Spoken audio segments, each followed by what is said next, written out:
Hi everyone, welcome to day 12 of our opening series with Improve Your Openings with Sagar. I hope that all of you are doing well. Let me just see if you can hear me well. Let me know in the chat. A lot of people already here. Uh, the timing of the afternoon is the most difficult, in my opinion, but still, you all are eager to learn, and that's what keeps this going. So, before I move forward, let me just check how many of you are there already. And today is interesting because we have moved on from 1d4 to now 1e4. So, more about that as people gather. Uh, Welcome to Hunar Pashricha, Harsh Vankaria, Anudeep Anup, Science Magics King, Nihilesh, Sarvanan, Nandan, Shriyana Malya, Spark Chess Academy, Kabir Goyal, Anudeep Anup,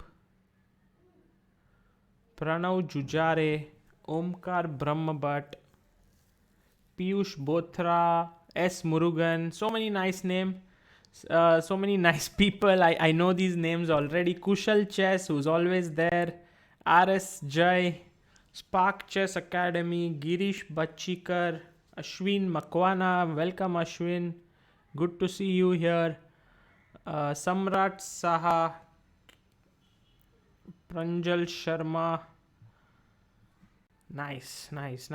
So, good, guys. Welcome. Um, Before we begin, I must tell you that Chessbase India has launched its own Discord server, and this has been done thanks to the efforts of the team, especially Nikhil, who is the moderator here. He helped us tremendously. And so, what I have done is put the link in the description. The first link at the top in the description is related to Chessbase India's Discord server. So you can just click on it and be a member of it. It's completely free, and I intend to use it for your chess improvement in the future. Shankar T. Pinaki Gantayat. Okay, very interesting. Arsalan Mehdi. Jayam Chess. S. Murugan. Yeah, Amruta is fine now. Funny Verma, welcome to the show. Amruta is good. I think I will do something today evening as well. But let's see. Let's first begin. And 1d4 is completed from black side. We saw a lot of different openings. I think you have a lot of weapons now for your... yes, it's true, we have to look at lines like the London system, but that's separate. We will look at it at some point. What we want to do today is look at 1e4. And this is exactly after e4. I have, maybe, as Amruta would often put it, I have played almost each and every line that is out there. So let's see. E4, E6, I have played the French. E4, C6, I have played it. It's the Caro-Kann. I mean, one of my favorite openings. E4, D6, that is the Perk. I have played it. Pirks or Perk, whatever you call it. E4, F6 is no real opening, so I haven't played it. Don't play it at home. E4, G6 is the modern. I have played it quite a lot. So then when you start moving your pawns 2 squares, E4, D5 is something I have never played. Scandinavian. I don't know why. I just don't like it so much. Sicilian, of course, have played it very often. And different lines. Taimanov with E6. Najdorf with D6 have played it a little bit, but mainly accelerated dragon with G6 and knight C6. So we're going to look at all of this. But we are beginning with e4, e5, and I can see some of you starting to run away, yawning. Oh my god, so boring, e4, e5. And believe me, I was just like you. I used to hate e4, e5. I used to feel like, no, this is not a great opening. But as time passed by, you start getting wise, and when you start getting wiser, you realize that there are certain things which you didn't like before. You start loving it. For example, I never used to like eating rice, like this khichdi. I think many of you know. It's like this some kind of spiced rice which my mother used to make, and I always used to run away from her saying, no khichdi, come on, give me pizza or give me bhel or give me something interesting. And then she would do this barter with me: eat some khichdi, then I'll give you some bhel, and so on. And I clearly remember I used to hate it so much that whenever she used to say, I'm making this today evening, my entire day would be not so great.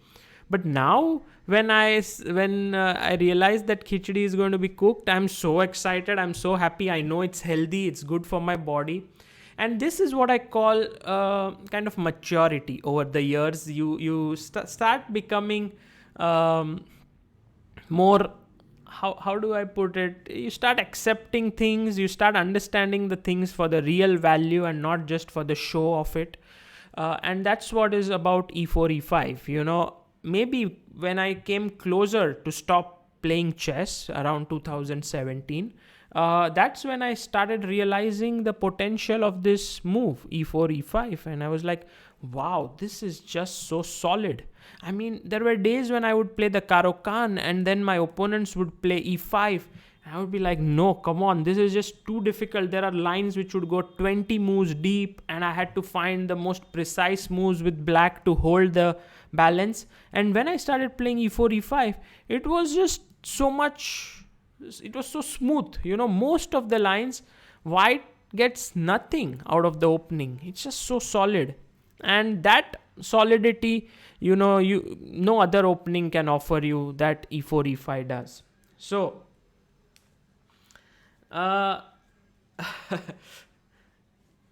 everyone's saying give a beautiful girl example. Well, all those who are not following my morning sessions with the comedians, often I give examples related to beautiful girls and a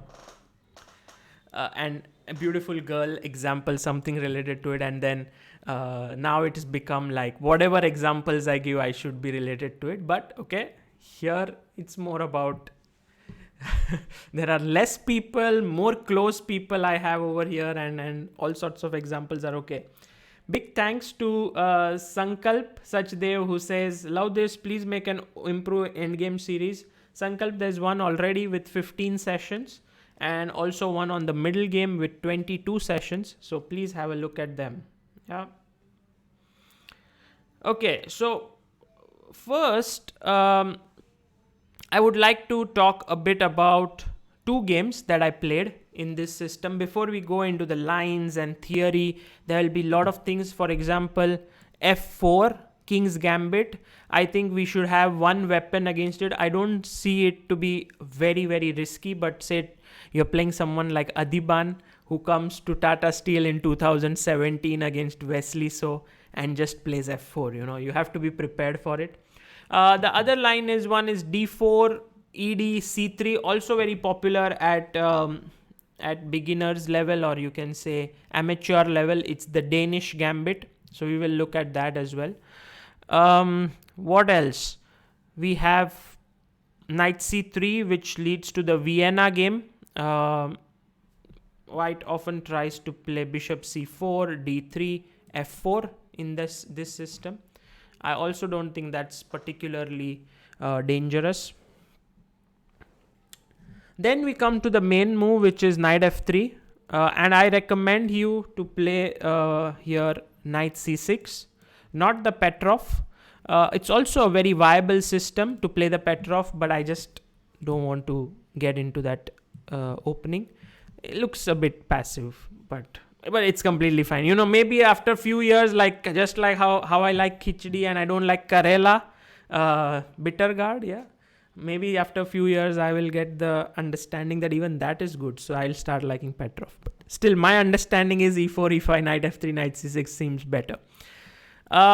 Two main moves you're going to see. Bishop b5. What's this opening called? Now let me see how many in the chat are awake, first of all. And second of all, how many of you are knowledgeable to know the name of this opening? E into f4 and g5 is good, says Hardik Vyas for King's Gambit. Okay, we'll look at that. Yeah, exactly. One more move is d4 here. Scotch, Amruta's favorite. She played it a lot with white, so we'll cover this as well from black. I'll take some tips from her, the games which she lost.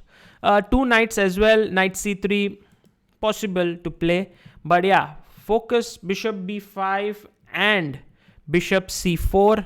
So let me see who got it right. Okay, bishop b5, very good. Ruy Lopez, excellent. Spanish says and Ruy Lopez. It's both are the same. You can call it the Spanish opening or the Ruy Lopez or the Ruy Lopez. I don't know what exactly, but I think Ruy Lopez is better. I think the story goes that there was a priest whose name was Ruy Lopez, somewhere close to 1400 or something like that, and he played this system with white, and it was interesting, so it became one of the main. And nowadays, at the top level, bishop c4 is being played a lot. This is the Italian system, or the Gioco Piano, or the Geico Piano. You can call it whatever you like. Maybe Italian is easier. Earlier, it was considered that top players don't play it because it's too sharp tactical. But now with new advancements, it's starting to become like the main line, that way. Arjun Kharai says, are you planning to continue streaming these sessions regularly? Arjun, definitely. That's the plan, to teach you a lot of openings. But thank you so much for your super chat. We also have Gokul Ramnathan, who's contributed $5. Gokul, thank you so much. I think, Gokul, you weren't present today in the morning session, so good to have you here right now. Thank you. Yes, max lange attack, everyone likes. Fried liver attack. There are so many different kinds of attacks here. We'll try to have a look at it. Some Traxler Gambit. And recently, I think I saw something on one channel, I think Chess Bras, where they analyzed this move bishop into f7, and they called it the Jerome Gambit. The Jerome Gambit, which is very interesting. I seriously, I didn't know about it. Also, yesterday Vidit was asked this question in his live stream about after knight e5, queen h5 check, and what's going on here. The Jerome Gambit, I think g6, queen e5, queen e7, and taking this won't be good, but I think queen d5 is the move, and then you play d4 and so on, and somehow white gets black gets white gets this center. So if I'm not wrong, king f8, d4, check, c3, knight f6, queen e5, and so on. This is the system, like bishop d6, takes, and play f3, and you have this. This is what I saw just in a bit. So maybe this is something worth. I don't know if it's worth playing or not. You can check it out later, but maybe we can discuss. If it's interesting, I'll discuss it. So yeah, there's also Ivan's Gambit. That's true. That is true. There's also the Ivan's Gambit here. B4.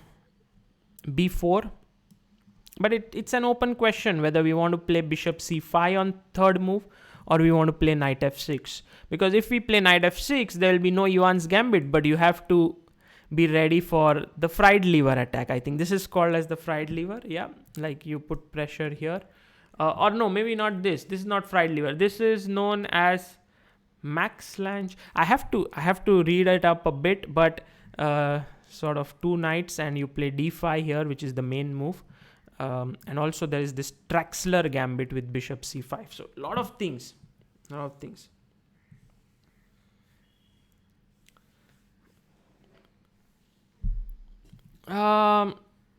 Okay, so e4. So don't try all this Jerome gambit and all before I tell you. I have to still do my research, but just to let you know that it exists.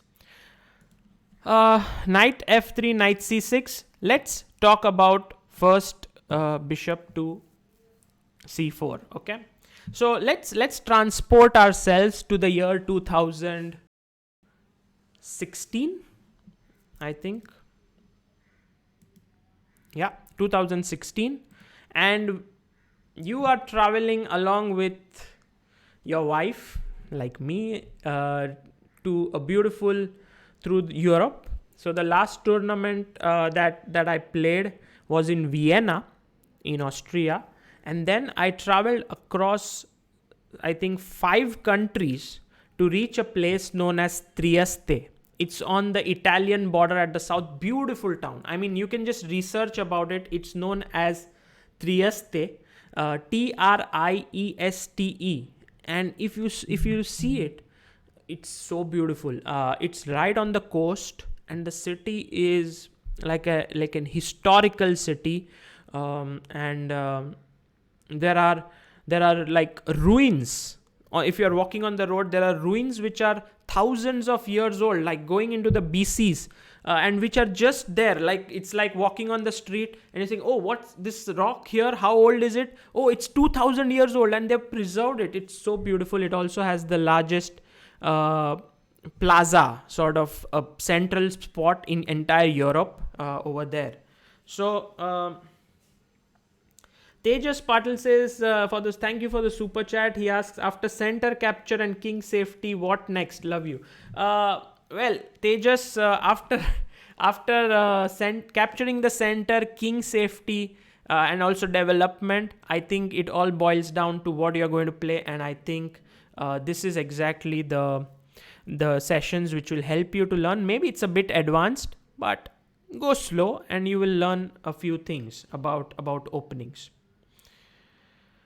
Okay, so I am there and I'm playing the Trieste Open, and it is held in some kind of an ancient place where wherever you enter the hall, the floors are creaking. You know, like you want to walk, but it starts like something like that, you know, the sound, and it is so disturbing. It was so disturbing. I think they changed the hall. It's a great tournament, nothing against it, but it was so difficult to concentrate because the moment someone got up from their chair, went to the washroom or something, there was this sound.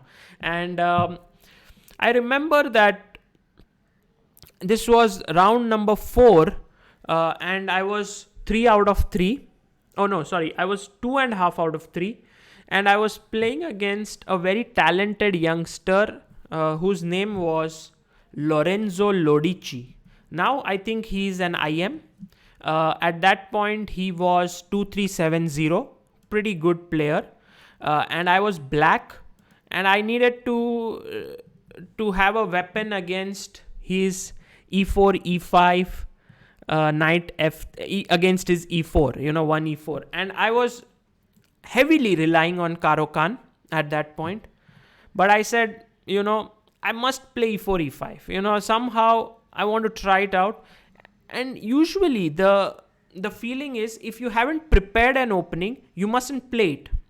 But I kind of believe in it a little differently. Nothing wrong with preparing it thoroughly and playing.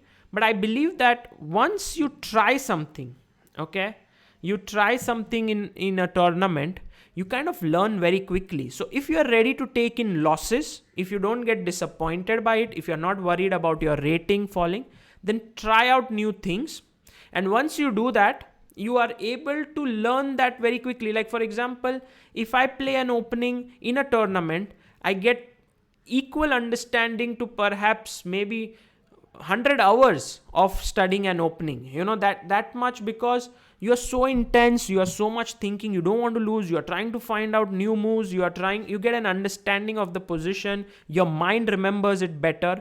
So try it out, you know, in tournaments. Be ready to to lose some games to learn an opening, and e4 e5 is definitely worth. So I played knight c6. I said, let me go and try it out. What happens? Whatever happens, we will figure it out on the board. And he played his bishop to c4. And here I already began to think, what should I do? And I responded with the move. I responded with the move knight to f6. Okay, this was the move that I played in the game. And my opponent played the move d3. And now this is the main move that is played if your opponent plays d3. And here I played bishop c5. Okay. Knight g5 is something we will look at. But you can also, start with bishop c5, avoid this system, but then you have to look at b4, Ivan's gambit. So somewhere or the other, you will have to prepare. I have always liked playing knight f6 because I don't really find knight g5 to be very scary. d3, I went bishop c5. He played c3 and I castled. Okay.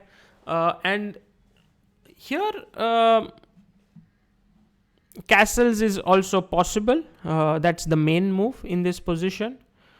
My opponent played the move b4 here. Kind of transposes. His plan is very direct. He wants to play b5 and try to win this pawn. Okay. So it could also go like castles, d5, takes, and b4. This way you kind of transpose to this opening.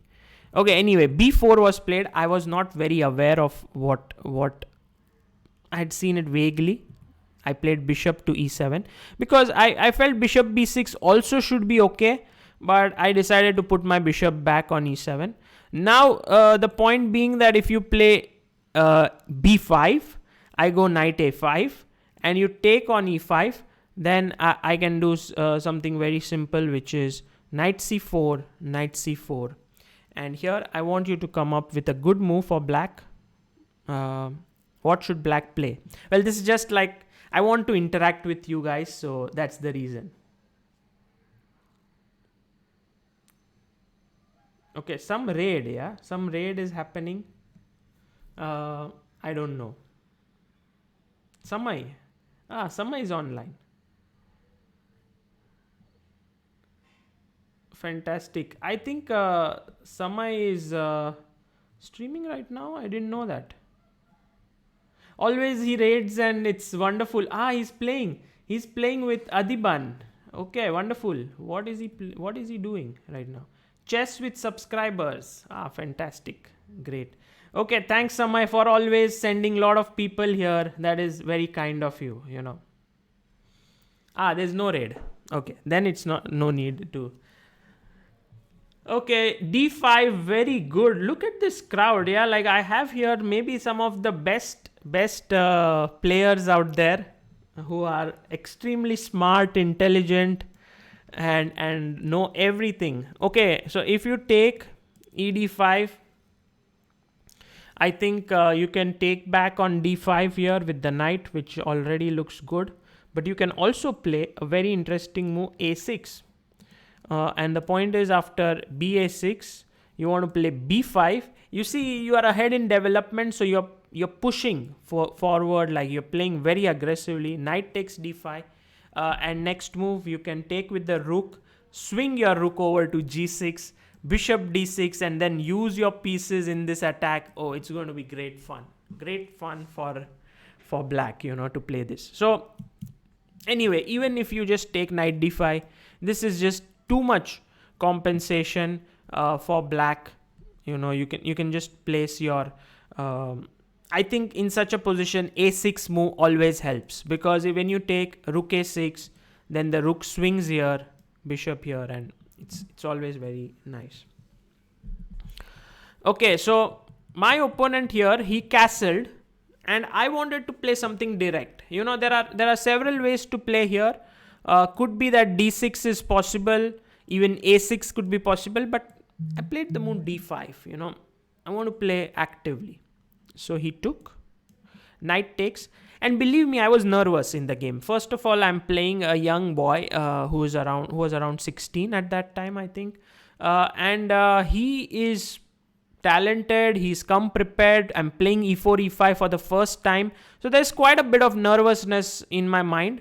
But at the same time, I know that this opening has been played by great players of the past. It has been played by all the world champions and the masters, so I shouldn't be feeling so tensed. Okay. Now he played b5, because if you don't play b5, then why did you actually push your pawn to b4? That's the question. So for example, if you're going to play rook e1 in this position, I think the best way to continue here, there are several moves. I think there is this game Safarli versus Vidit with Nihal, also Savchenko Adiban, and bishop f6 seems like a pretty decent move here. And yeah, then next you could go rook e8 perhaps, and it seems like a normal position. But in the game, my opponent was very direct. He played b5. So what should black play? Let's get your thoughts on this. I want you to tell me the moves so that you also get the feel of this opening along with me. It's not like you're looking at the screen and then you're off to the bed, like you're sleeping, and it's like after an hour someone wakes you up and like, oh, you learned the opening. I'm like, yes, I learned it. Come on, wake up. Yeah.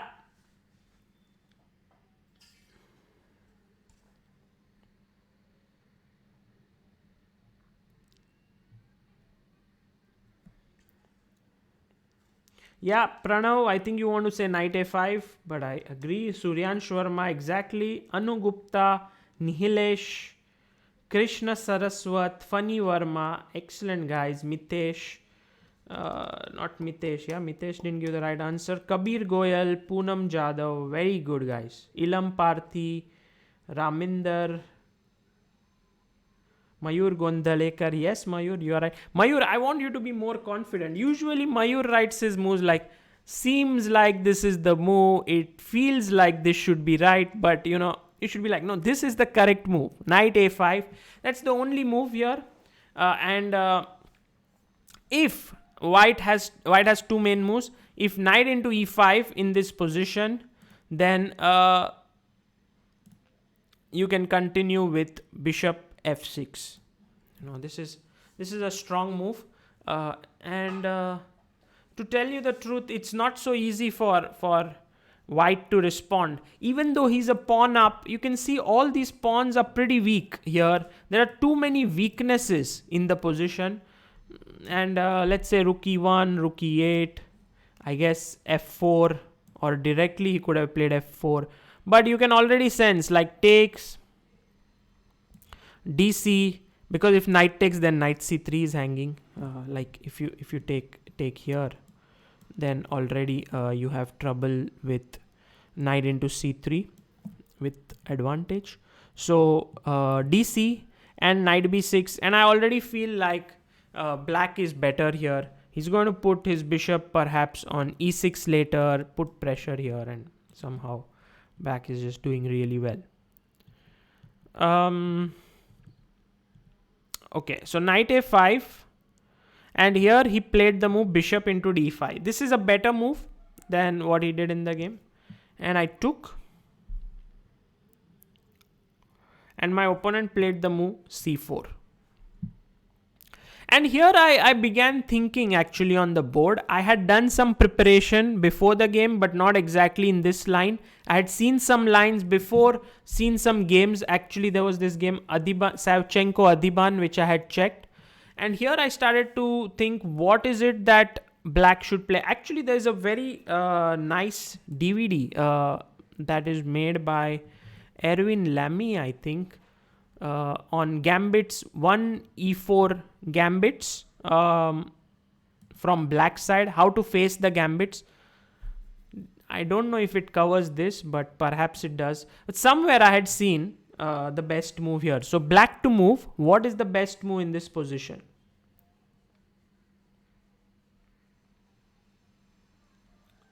Yes, white has nice space. White has nice space in this position, Piyush, but sometimes, the problem is that the space which is created leads to weaknesses. Like you can see here, these pawns do create space for white, but these squares start to become weak. Now, the one who will be able to give me a good move, I would definitely be very happy. By the way, Pranav, you should tell me what your rating is. Pranav Jujare. I want to know your rating. Anu Gupta, okay, queen d8. Omkar Brahmabhat. Well, Omkar, you play b6. Your queen is hanging. 9 into c4, Shivai Saklani, but then just take, and I don't see how this is useful. You just lose a piece, no? Yeah, Yashwant, queen d8, Suryan Sharma, queen d8, Jayant Deba Raman, queen d8, Kushal Chess, queen d8. Yeah, everyone says queen d8. Jan Christoph, queen c5. Yeah, queen c5, bishop a3. That's the irritating part. That's the problem. Jan Christoph. Ilam Parthi, queen d8. Everyone, I think any natural, normal guy would play the move queen d8 here.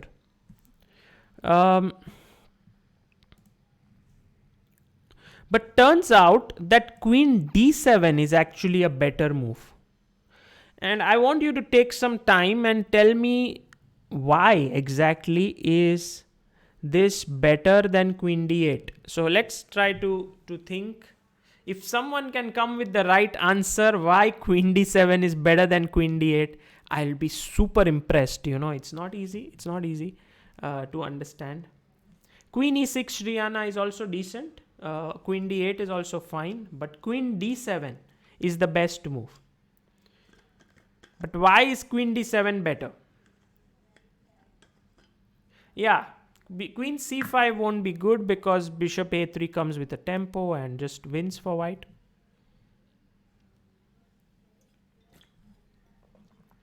Exactly. Queen d7 blocks the bishop. How can it be a good move? So that's what I want to know. Queen f5 coming soon, says Jan Christoph. Perhaps, but something more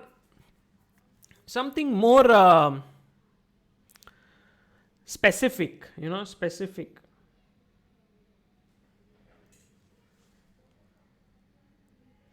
You can fianchetto with b6, bb7 and connect the rooks. Okay, that's a good reason. I think that was said by Omkar Brahmabhat. That is decent. Black is preparing queen f5, bishop e6. Possible. Okay, I'm going to tell you what is happening. And this is how you must understand openings, okay? So the most natural move for me is queen d8. Because I put my queen back and I'm ready to pin him with, say, bishop g4 or defend my pawn here or play a6, which would be really good. But then I realized that he's going to play bishop to d2, attacking my knight. Oh my god, where should my knight go? I don't want to play the move b6 because that would mean that he can anytime ruin my structure, also come here and sit on c6 with his knight. Also, one thing you must remember is that knight e5 is a bad move because of queen d4. It's a double attack. So you can't really win the knight right now, but bd2 is the main threat. And here, when you're thinking, you realize that the only way for black to gain some counterplay is e4 in this position. And now, if he takes de, then you are really jumping with joy after knight into c4. Also, moving the knight is not so easy. For example, if you go, say, knight e1, then now bishop f6, and already the rook on a1 is hanging in this position. Rook on a1 is going. So that's the reason why here he has to take on a5. I take e into f3. And now you must take back this pawn because I'm threatening to take here. So you take queen into f3. And now really in this position, black wants to play the move a6 because that's his counterplay, that's his compensation. He can't do bishop f6 here because just simply bishop c3, take, and white is just a pawn up. This is clean pawn up, there's nothing much happening. So you want to play a6 and create play, because if he takes here, you are really happy. Your rook is activated, the bishop is attacked, the queen can move here. Also, the rook can go and start putting pressure. But white plays the move a4 in this position. And then, let's say take. And what I would do generally here is that I would put exactly in this position queen d7, okay, and then think about this position as to what's happening. And here I'll figure out that actually if my queen was on d7, I could play rook d8. Now this is kind of pinned, so if rook d1 is played, then bishop b4 is winning. That's the reason I've played rook to d8, not because I want to attack this pawn, that's one of the reasons. But the main thing is if I went bishop b4 here trying to win, then he goes bishop into b4, rook into a1, bishop into f8. But because my queen is on d7, I get this d8 square free for my rook. And so that's the reason why after rook d8, he must give up his pawn, like say knight d2, and then say bishop f6, rook a3, and queen f5. And somehow black is doing wonderfully well in this position. Like if you take, I take with the bishop. This bishop is pinned. This is hanging, and black is better. So that's the reason why you realize, like in such a way, when you think such a way, you kind of realize that, oh, I should play queen d7 from a long-term perspective, that later I can get rook d8. It's really a deep bit of thinking in chess, but I wanted to share it with you through this. Yeah, a bit too subtle. That's what I agree. That's what I agree. Siddharth Gupta says, that's what I said. Really? I don't think so, Siddharth. You're just making fun of me, yeah? Yes, Raminder Kaur, if queen d7, knight e5, queen d4. Also queen d8, knight e5, queen d4. So knight into e5 is never hanging in such positions. bd2, e5. Again, knight e5 will not work here because of queen e6. Now you don't have queen d4 because of bishop c3, but now you have queen f5 or queen e6, which leads to a fine position for black. So coming back to the game, I played queen d7 here.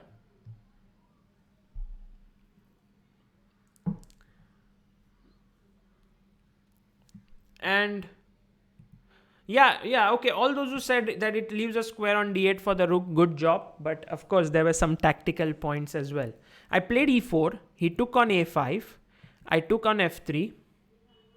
He played queen f3. And now black to move. How does black play? Just so that it's there in your mind. I know I showed you the move just a few seconds ago, but how should you play?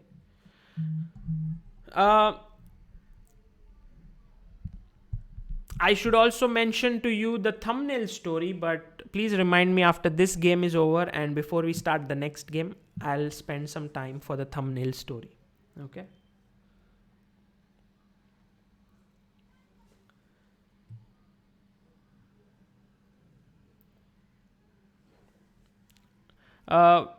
When you play on e4, he can take on e4. Yeah, but if he takes de, then knight into c4. That's what we saw. That if he takes here, then my knight can survive and I'm very happy. I can take here and be better.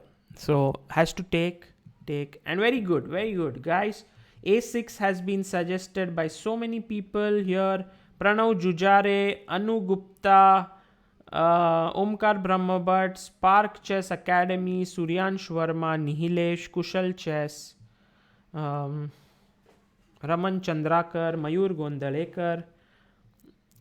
Very good. So a lot of people who understand this, queen f3, a6 was played in this game. And now my opponent played the move b6 here.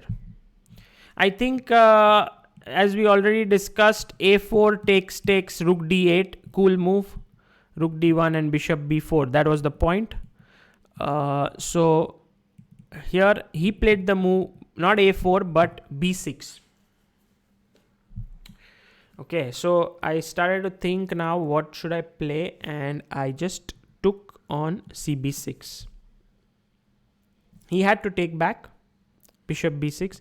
So if you play say bishop c3, I can go b5, and now I'm not even a pawn down, and I have the bishop pair, and it's just a dream position. This is clearly better for black.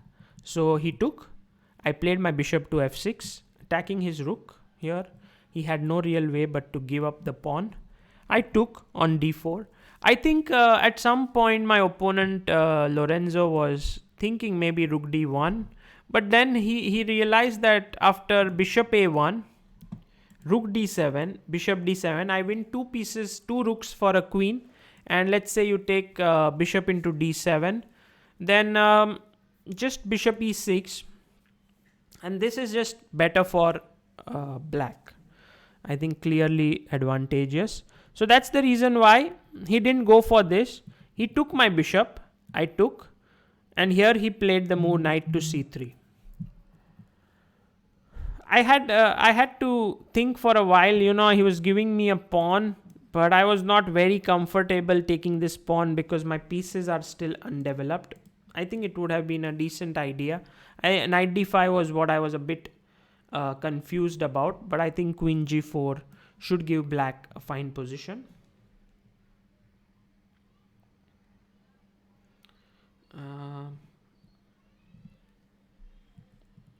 So I played bg4.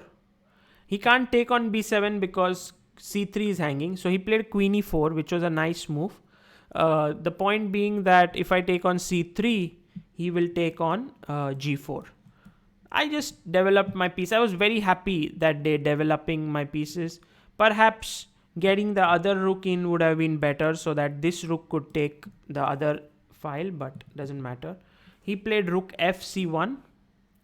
And here I made a nice move, bishop e6. Just saving my bishop and now threatening to take on c4. He played queen into b7. And here I took bishop into c4. And here it seems like the position should be around equal. But black has a small initiative because there are pawns on both sides of the board. And I have a bishop as compared to his knight. That always helps. Secondly, I'm a little more active somehow. My pieces are much better coordinated. He should have played something else like maybe knight d1, trying for knight e3. It doesn't seem very inspiring, but looks okay. I played queen b4 and now I went back. And I was okay to play this endgame. I think he played queen a5 and offered me a draw here. But I said, this doesn't look right, I played rook c8 and now started putting pressure down the c line. Here there's a lot of pressure in the position. And my opponent immediately went wrong. He could have played knight d1 here. And I think after rook c1, I'm doing okay. Like maybe queen d3 or rook d8. Seems like black is slightly better. But he went for the move knight a4. And this is where I want you to think a bit for your move. Your opponent has played knight to a4. He is threatening to win a pawn here. It's black to move. How can black win this game? Yeah, just directly win. Yeah, nothing less, nothing more. Black to move and win. Yeah, black is better, says Jan Christoph. Bishop is better. 3.25 for a bishop. Possibly. Also in this position with the pawns on both the sides, yes, bishop is slightly superior.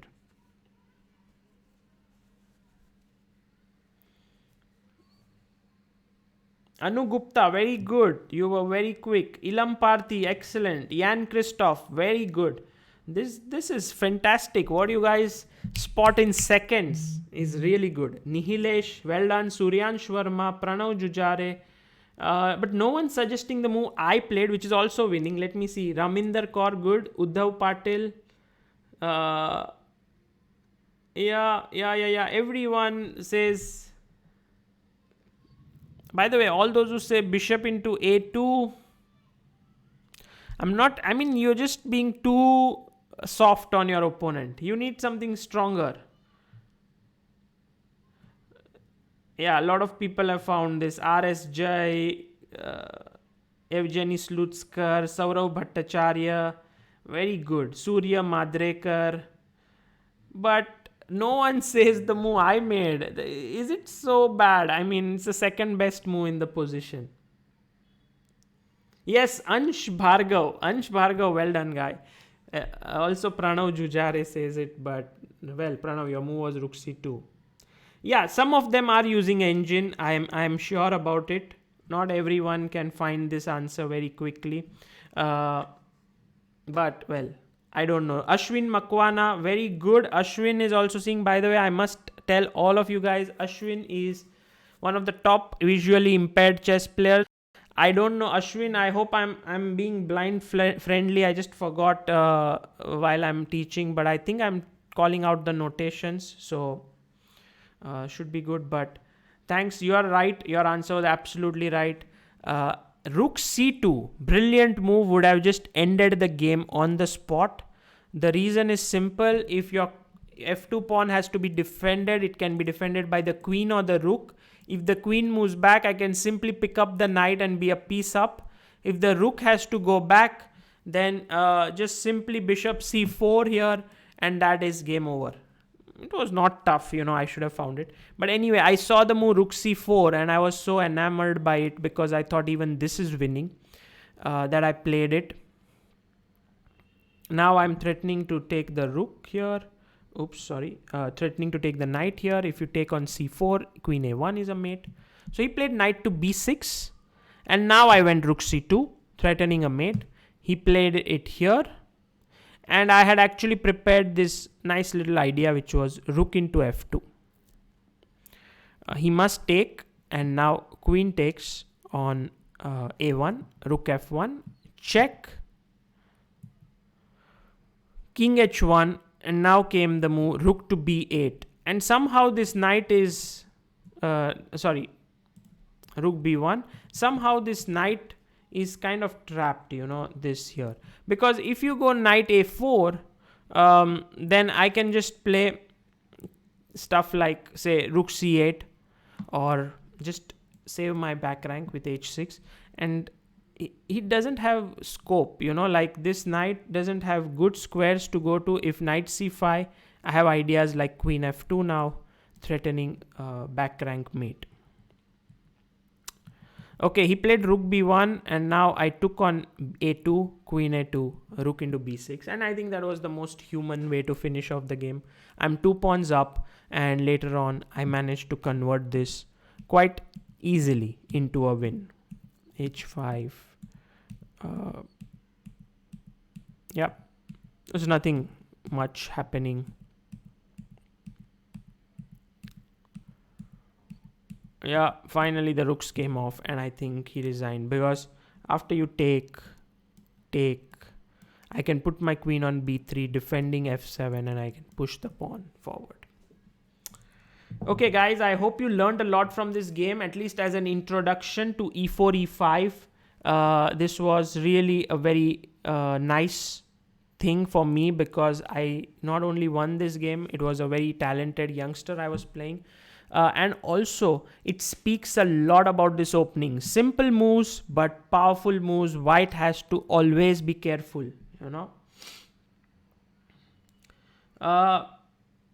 everyone says rook b5 was also good. Definitely, there were many ways to win. I just chose one. Okay, now welcome to Tina Popley. I think Tina is one of our most regular followers on Instagram. I don't know, Tina, if you come on YouTube as well. But this is the first time I'm seeing a comment from you. So nice to see you here. Okay, coming to the thumbnail story. This is something very, very exciting and interesting part of our life, which I haven't written about it. That's the problem. I should write about it somewhere. So we are at Kolkata, Amruta and I. This is around 2 years ago, exactly in 2018, and it's the first day in Kolkata. We have traveled from some other event and come to the Kolkata GM Open. We're working really hard day in and out, trying to cover events, traveling, meeting people, covering tournaments. And then that night, Amruta starts to have some kind of panic attack, and she's like getting cold. Her feet are getting cold. Her head is warm, like she has fever, but the feet are cold, and I just absolutely don't know what's happening. She's shivering like anything, and she asked me, call the ambulance, do something. And I sort of call the ambulance and tell them that please be ready. If something happens, I'll call you again. And somehow after 1 hour, she started feeling better. And the night passed off, like these horror movies where the nights are the most scary. Passes off. Next day morning, we went to a hospital there nearby, and we spoke to the doctor and asked him, like, why would this happen? And the doctor did ECG and a lot of tests, and he said everything's normal. That leaves only one thing, that is that you both are working too hard. You have stress and a lot of anxiety, and that is what is creating this problem. You should take a break. We are like, oh, but we have come to Kolkata to cover this tournament. How can we take a break? It's like one of the biggest events in India. So the doctor said, well, it's your call. You can decide what you want to do.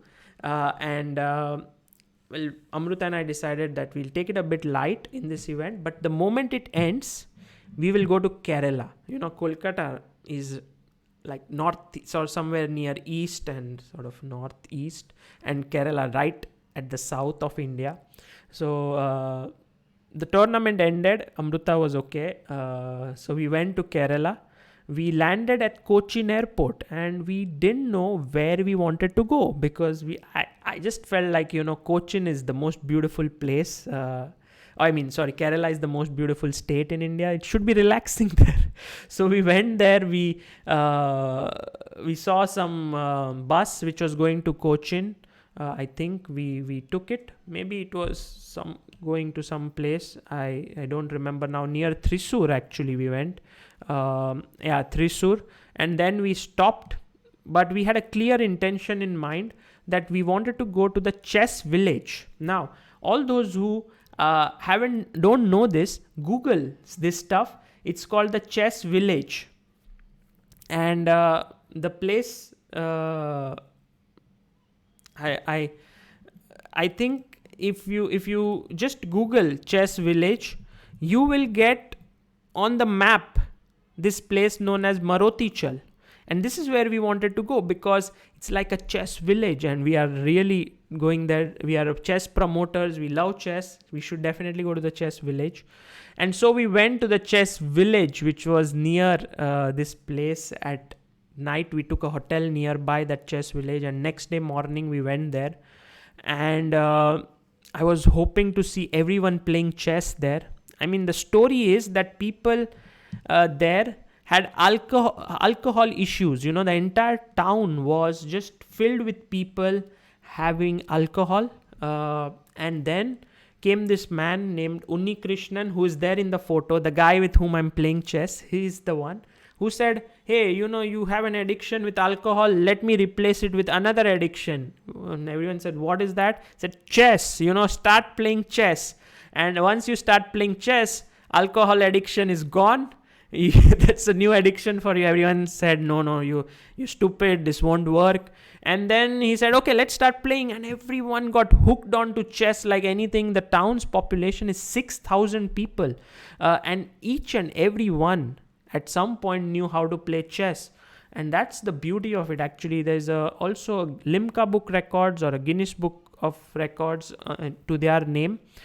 for the largest simultaneous that was created there. And I was expecting that I'll go there and I'll see a lot of people playing chess, but nothing like that happened. I entered, it was a sleepy town, no one was playing chess. I asked so many people, where's chess? Chess, chess. And they all pointed me to one sort of a small tea stall. And then I realized that that was the tea stall of Unni Krishnan. Now, if you go there, not many people are playing chess. But every evening, there are certain spots in this village where people gather together after their work and start playing chess. And this is one of those pictures that I've posted in thumbnail, which Amruta has taken, where it's really like 7 o'clock in the evening. Everyone is gathering around and I was playing with them.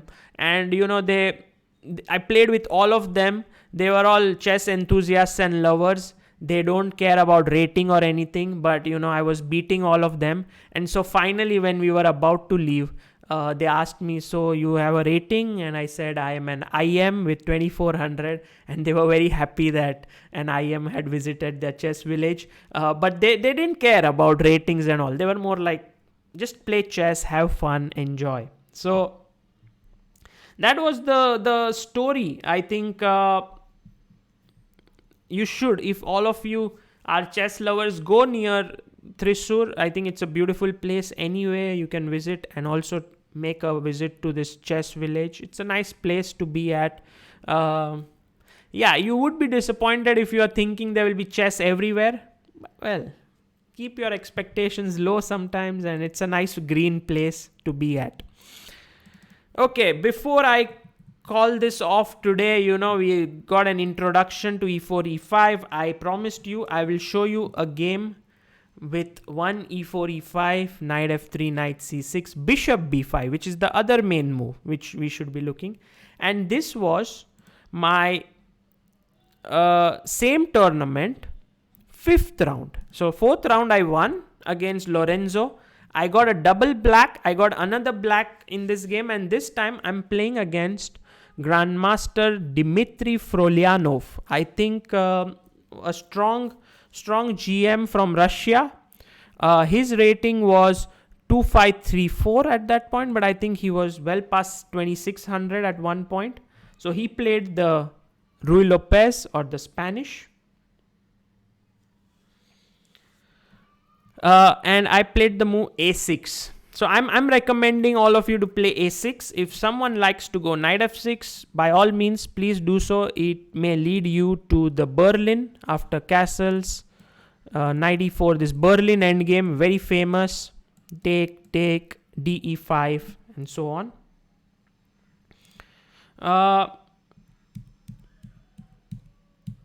But well, I said I'll play a6. I like this much more. Rajesh BK says, did you beat Unni Krishnan? Yeah. I mean, of course, they are good players, but not very strong. So somewhere around 1800, 1400 to 1800. Some are 1200. Not rated, but that's their strength.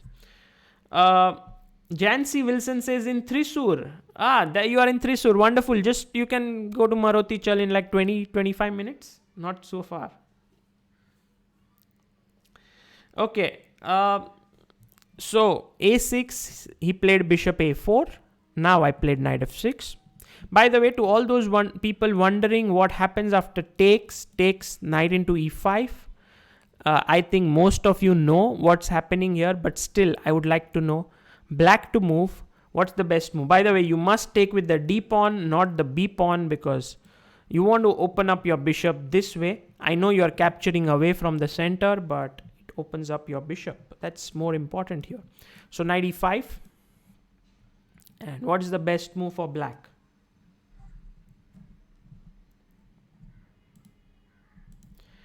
Is there a lag? I think not, because I think it's working okay now. Just refresh.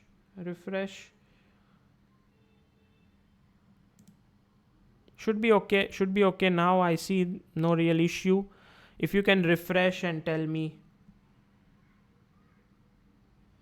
Yeah, Kushal Chess, you are right. Nihalesh also right. Queen d4 is the best move here. Please let me know if everything is okay. Just refresh your video and should be okay. Okay, while you say it's lag, I'm going to take a couple of minutes break. Not a couple of minutes, but a few seconds break.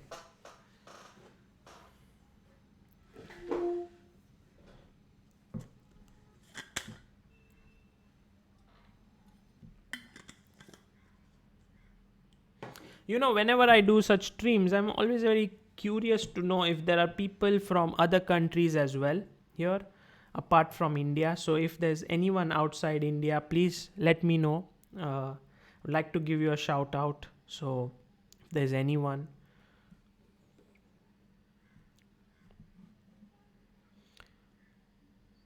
Yeah. So knight f3 goes back, and then you can take, and then in the resulting endgame, it's like black has these two beautiful bishops, white has only one bishop. So that is an advantage for black. Already a big advantage, I think. Okay, so you can't really take, and taking is one line which we will cover. So bishop c6, dc6, not knight e5, but some other moves in this position we'll look at. Okay. Synchronicity Game Zone says I'm from Argentina. Wonderful. Akhilesh Kalya from Kuwait. Manucho Alvaro from Kenya. Wow, nice. Isolated Pawn from Austria. That's great to know. UK. Eddie's Live Music. Raziv is from Nepal. Fantastic. USA. Tight, serious. USA, it would be very late in the night, right? I mean, Singapore, Killstone, Ojasvi, Canada. Yeah, of course, lot from India. I know India. Bikram Singh says India is the best. Eddie's Live Music. Well, Eddie, you are in UK. Now you are in Romania. You're trying to make fun, huh? Popovic Mladen says Serbia. Fantastic. Malaysia says Kumar King. So people, Israel, Evgeny Slutsker, Mohil Kapuria, USA. Nice. Fantastic. So a lot of people from different countries here. That's what I like very much. So dc6 is something we will cover with black. But bishop a4 was played by Frolyanov. I now played knight f6. And on every move you should calculate. For example, if takes knight here, then you still have queen d4. So castles was played. And now I think the best move and the right move is bishop e7. And you can see that if you take knight e5, knight e4, this is equal. The main point of playing bishop e7 was that after rook e1, you can just drop your knight back if required. I think queen d4 is a strong move, attacking here and here. But maybe if queen e2 is played, then I would just go back, say knight d6, and there is no problem on the e file because I blocked with my bishop. So that's the reason why he still can't take. So he plays rook e1, and now he has a threat. Now he wants to take on e5 because the rook is defending the e4 pawn. So this is the right moment to break the pin with b5. This is how you remember the move order.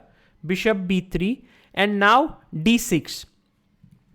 Castles is also an option. It can transpose back to d6, or if you are in an aggressive mood, you can play the Marshall Gambit after takes knight d5. I think it's a very interesting system and has been worked out sort of to equality, I think, for black. After c6 you go bishop d6 and so on. It's a lot of theory there.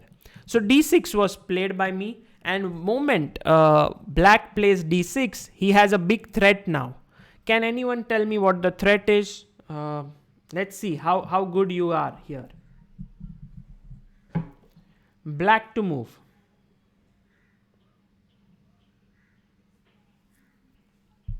I mean, in general, it's white's move here, but what is black's threat? If it was black's move, what would you play?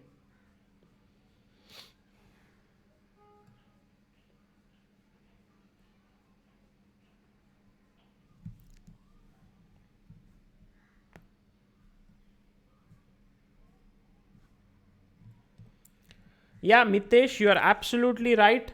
Absolutely right. Santanu Mukherjee as well. Ansh Chess and Gaming also very good. Ilam Parthi as well. So that's the reason why knight a5 is a big threat now to win this bishop. So c3 was played by my opponent. Usually the Spanish bishop, it's called this one. You don't want to lose it. For example, you play h3, I play knight a5. The reason I couldn't play knight a5 before was because the e5 pawn was hanging.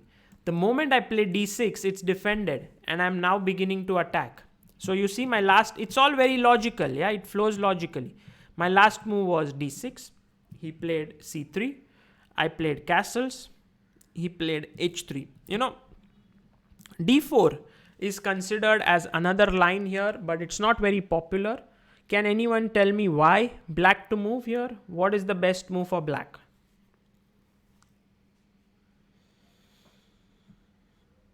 Black to move. What is the best move for black here?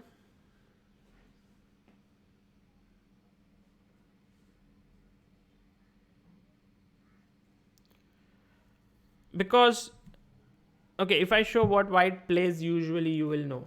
Ansh Chess and Gaming says, do you remember me? I met you in Mandya. Well, I don't know your name, but Ansh, maybe if it's Ansh, I do remember. And Mandya is a great place. In fact, we have a video of Mandya Chess Club on our YouTube channel. If you just search it, and you will be able to see. Very nice place. Like it.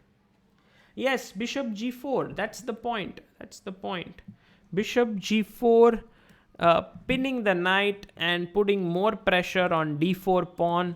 If you have to play d5, then I can go knight a5, bishop c2, and yeah, something like c6, and this should be around equal position. So basically allowing bishop g4 is not a good idea, and here theory does move on with bishop e3, but it's not like it's equal for black.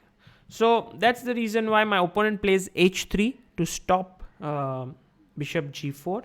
And now I play the move, the Breyer system here. So does anyone know what is the move here for black? If you want to play the Breyer, what is the move?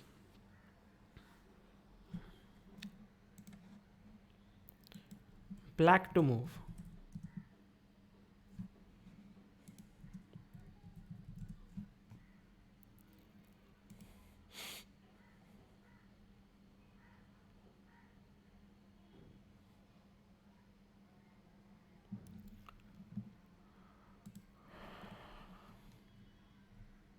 Anyone who can tell me? Yes, very good. Guys, Akshay Mohan, Saugata Bose, if c6, then you can go knight c4, and then dc6, you can play queen c7, and I think you can pick up that pawn. It shouldn't be a problem.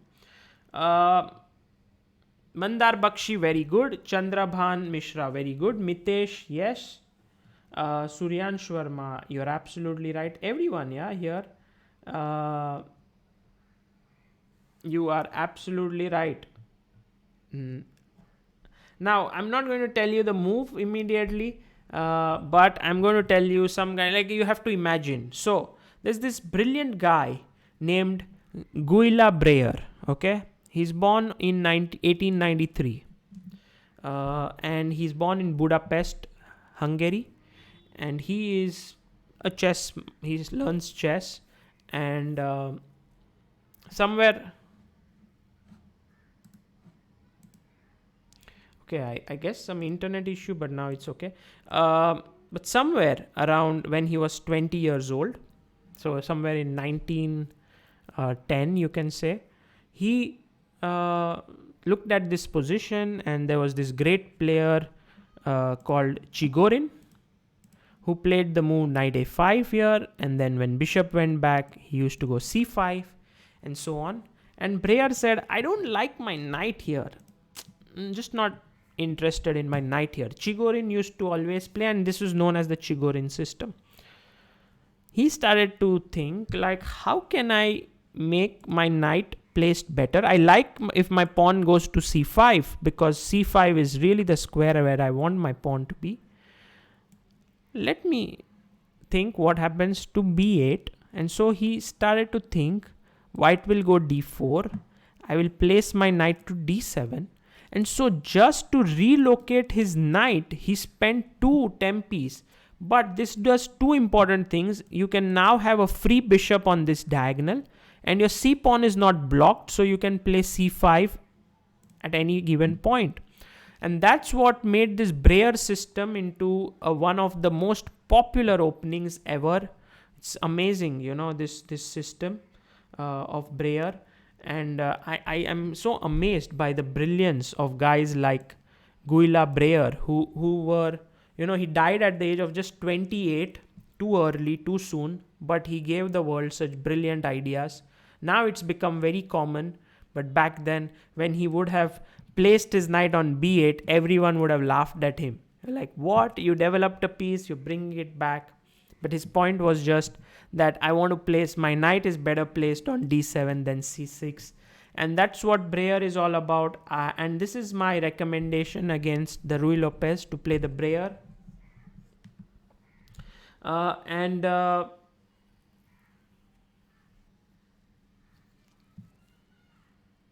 Yeah, so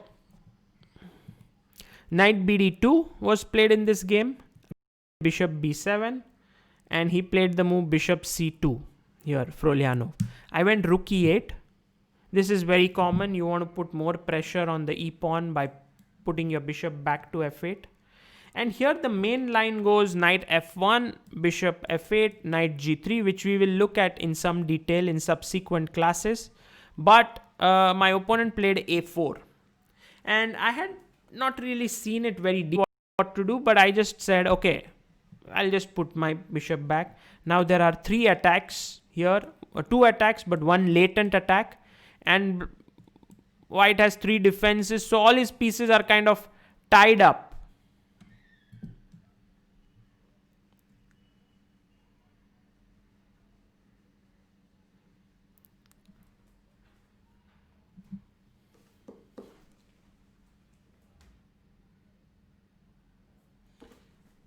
Yeah, I think there's just some internet issues that I'm facing today. I'm sorry for that, but I think it'll be better now. So there are three attacks on e4, and there are two attacks, one latent attack, and three defenders. So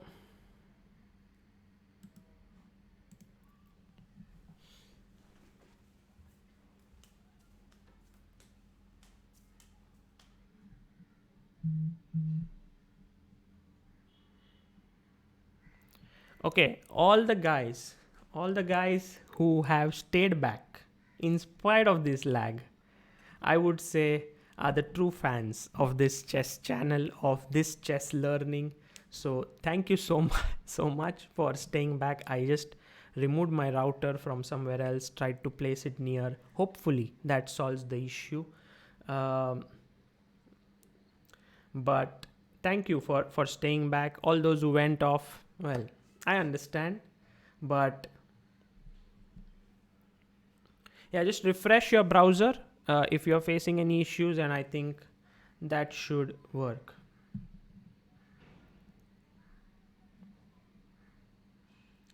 Okay, so let's get back. Now bishop d3 was played in the game, and I played c6 in this.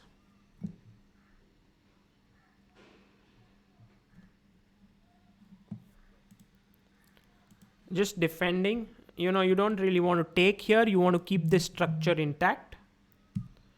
And now he played queen c2. This is not very played often. Usually you go b3 or b4 with the idea of bishop b2. But actually I came up with this interesting idea which I had seen before. So first of all, I played rook to c8. He played the move b3 in this position. By the way, ab5 had been played in the game between Karyakin Carlsen. So that's one of the main games here. b4, and that's how white played. Usually in such positions, black tries to get the move c5 in. to open up this, open up his bishop, open up his rook, and so on. So b3 was more solid, and here after b3 I went for the move g6, and he played the move bishop to b2.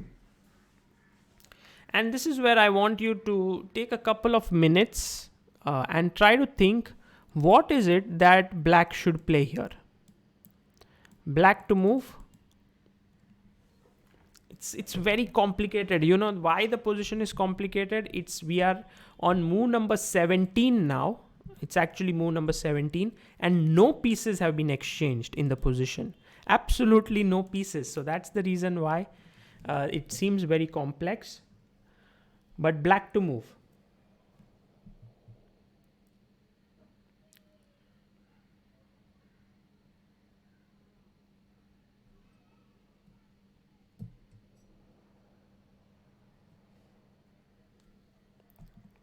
Yeah, bishop g7 is a normal move here, not at all bad, nothing wrong with it. But I have a very concrete idea in mind. Let's see if someone can find it. Not easy. Bishop h6, Popovich, Mladen, not bad. Bishop h6 is a possible move. I just am a little bit worried that the bishop is misplaced over there. And let's say he plays a move like rook a d1. Just improved his position, while the bishop may be required at some point to defend this. Yeah, c5, as everyone mentions, could be nice, but it just loses a pawn after ab, because now he's threatening also here. And if you take ab, then I can take de, de, and bishop b5 when you lose a pawn. Not a good idea. So c5 doesn't work here. Bishop g7 definitely possible, just a solid move. d5, all those who mentioned d5, I think the main issue is that after ed, knight d5, de, it just loses a pawn. You might be able to recover it, but it still feels like white is better. Suryansh Verma, very good, Suryansh. You have struck the right plan. I don't know how, but you always come up with the right plan. Ilam Parthi, yes, very good.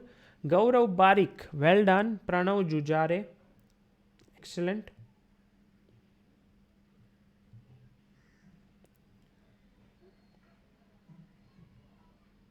Yeah, Surya Madrekar as well. So yeah, this is what I played in the game. I played this move knight h5, and it looks slightly odd, weird move, but I want to jump in with f4, and if you're going to stop me with g3, then you weaken up your king side a bit, and I'm going to make use of it later, which I'll show how.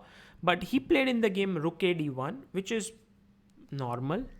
But now again, here, what is it that black should play? I know knight f4 looks good. Of course, this is not a bad move. I would go back bishop f1. But there's an idea. There's a pawn break in the position which you should be aware of in such positions. This is what I want to say. When the bishop is here and when the pawns are like this, you can actually execute this idea really well. Black to move. How should you do this? And I think I was very happy that I actually found it in this game, and it was very good.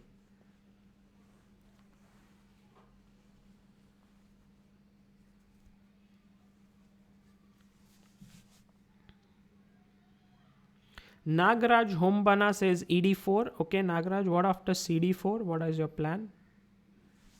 f5 just seems too weakening, and also you see these two pieces are preventing f5, so you can't do that. Not f5. c5 again, I'm not sure. You know, I'm worried about the b5 pawn hanging.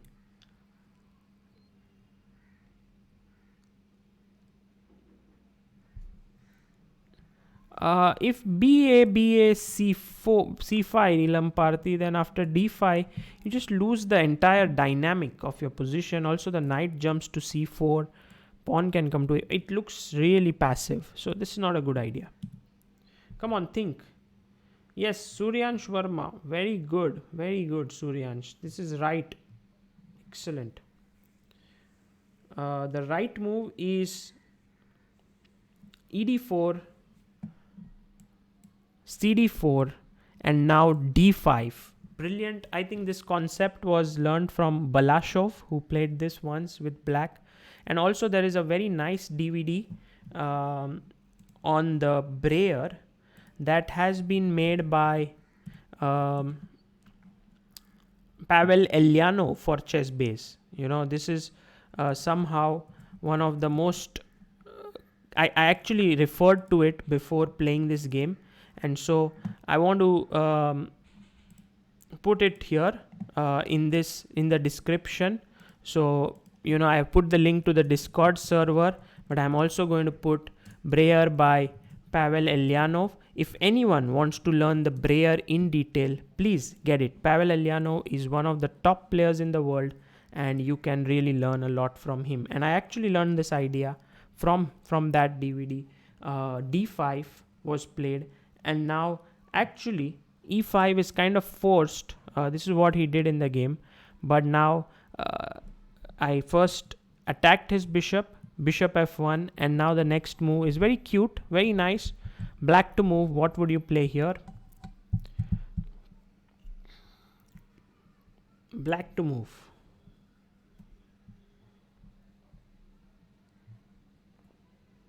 Shivendra TS, why does Super Chat not available for me? Well, Shivendra, I'm not sure why, but in case if you're facing any issues, we also have the Google Pay ID, which we have put in the description, so you can contribute from there as well. Yeah, BA4 Varun was not a good move in that position. That is for sure. Yeah, Mayur, I will explain about Chessbase's Discord server for sure before I leave. Knight e6 is good. Dinesh Gaikwad, c5 is my idea. I want to play c5, but the problem is after c5, ab5, just some problems. Like he takes here, then I can go back, and somehow b5 is hanging. So why not save everything first? So c5 is definitely a decent move, but Kushal Chess, you are absolutely right. First, let's try to save this with b4, and I like this move because there is no way you can stop c5 in this position. My opponent went g3. I came back. e6 is a wonderful square for the knight. bg2. I played c5, and here I was unhappy now with myself. Back then, I don't know why I did it. I offered a draw to him. I think I spent the entire night preparing, and I was a bit tired. Also, I was a bit worried about this, and I offered a draw, but I think the position on the board is like clearly better for black. If you play a move like queen b1, already c4 is so strong. And if you take here dc, then I play knight dc5, and I'm looking at ideas like knight e4. For example, if queen b1, I can play queen b6, or I can play a5 with the idea of bishop a6. Looking at this square, black is just close to having a decisive edge. A draw offer was horrible. There are sometimes I should be scolding myself, and I feel like I shouldn't be teaching you guys, but well, it's from my experiences that you will help you to become better, I hope.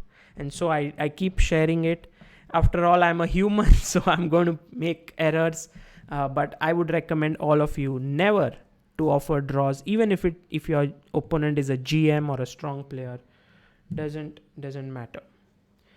Even queen b6 here is not bad. Yeah, Suryansh, that's pretty good. But I think c5 is just strong.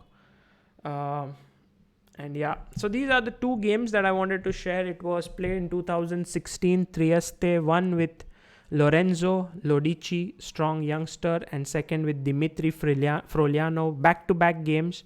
Maybe my one of the first few games in e4, e5, and I really had good fun with it, good results. You can see how complex the Ruy Lopez can get and how free-flowing the Italian is. So you should learn it a bit. And Yes, Quest, you said GM intimidated you. Possibly. Also, sometimes when you're playing for your norms, your titles, and all of this, it affects you. And maybe at that point in 2016, I wasn't as strong as maybe mentally that I should have been, but well, it happens.